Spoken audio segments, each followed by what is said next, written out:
Et là, aujourd'hui, je voudrais juste aussi savoir où c'est que nous en sommes. Parce que nous tous, ici, on est contents de vous voir, mais on est stressés parce qu'on ne sait pas où c'est que nous en sommes.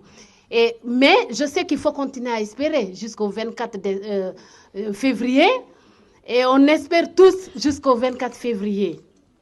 Et c'est douloureux pour tout le monde. Ça fait mal pour tout le monde. Et on est stressé parce que personne ne veut admettre que Ousmane Sonko peut-être risque de ne pas être candidat. Mais si ce n'est pas lui, espérons que ce soit quelqu'un du parti. Voilà. Donc c'est ce que nous espérons tous. Parce que moi je vous dis, la France va aussi très mal pour les immigrés.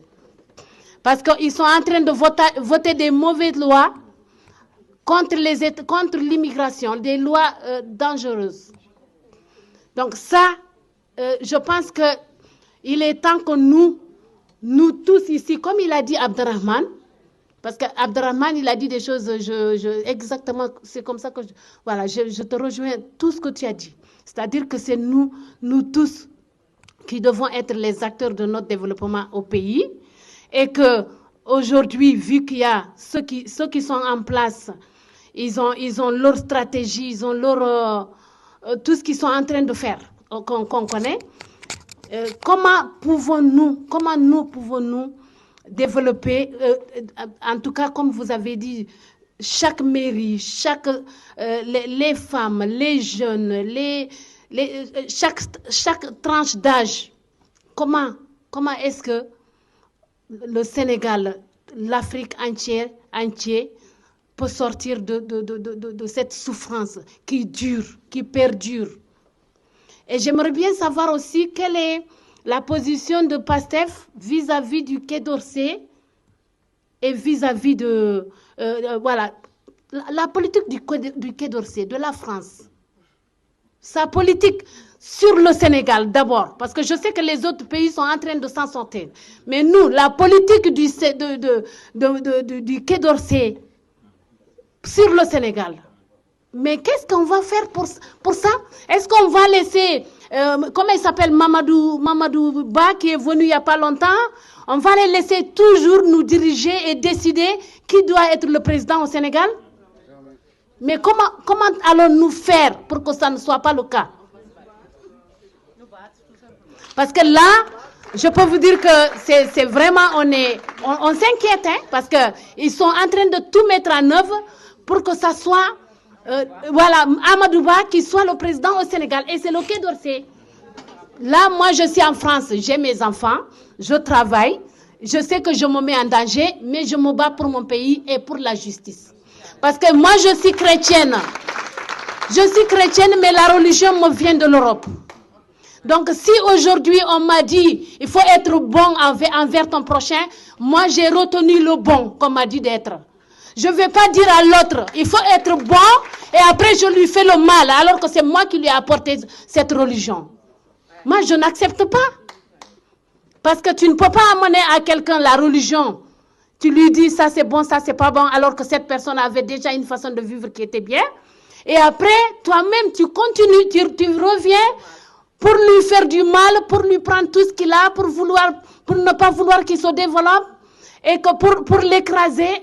Donc moi, c'est pour dire que j'assume ce que je suis en train de dire. Si on me voit et que, voilà, on me voit, j'assumerai ce que je suis en train de dire. Parce que c'est très important. Tu ne peux pas dire, et j'assume ma religion, j'aime ma religion, attention, je suis catholique. D'ailleurs, dimanche dernier, j'ai assimilé Ousmane Sonko au prophète Isaïe. Parce que le prophète Isaïe, vous savez, Ousmane Sonko, c'est un homme énorme que nous avons. Le prophète Isaïe vivait 8 siècles avant Jésus-Christ et il y avait des mauvais dirigeants comme Macky Sall dans son pays. Et il vivait dans le sud, mais dans le nord, eux, ils croyaient en tout. Ils croyaient dans les ancêtres, en tout, le serpent, tout. Ils avaient des croyances, qui n'étaient pas bons. Et du coup, il y avait des mauvais esprits.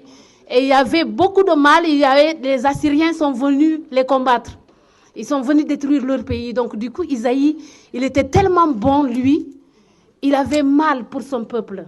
Il avait mal pour tout le peuple de son pays. Et donc, il priait, et il priait pour tout son peuple.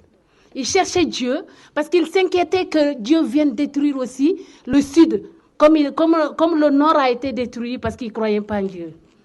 Et Isaïe, il a écrit des livres. Il a passé tout son temps à aller partout et à dire aux gens de croire en Dieu et de prier et d'être bon, à encourager les prisonniers, à encourager tous ceux qui étaient, tous les malheureux de la terre, tous ceux qui étaient opprimés, comme le fait Ousmane Sonko aujourd'hui. Je n'avais pas les possibilités de m'engager en politique. Mais la première fois, une des fois où j'ai eu mal, c'est quand je vois des centaines de milliers de jeunes quitter le Sénégal et mourir en Méditerranée. Je peux vous dire que j'ai eu mal. Et à chaque fois, j'ai mal. Et j'ai pris ma décision, la seule que je pouvais, chez moi, dans ma chambre, c'est de prier pour l'Afrique. C'est de prier pour mon pays. C'est de prier pour tous les jeunes du Sénégal, de l'Afrique, tous les jeunes noirs du monde entier. Et tous les jeunes qui souffrent même s'ils ne sont pas noirs. Parce qu'ils n'ont pas demandé à naître pour souffrir. Ils sont nés, la vie est belle, ils aimeraient bien être heureux, mais ils n'ont pas eu de chance. Et donc je pense que tout le monde faut faire pareil. L'Afrique s'en sortira, le Sénégal s'en sortira.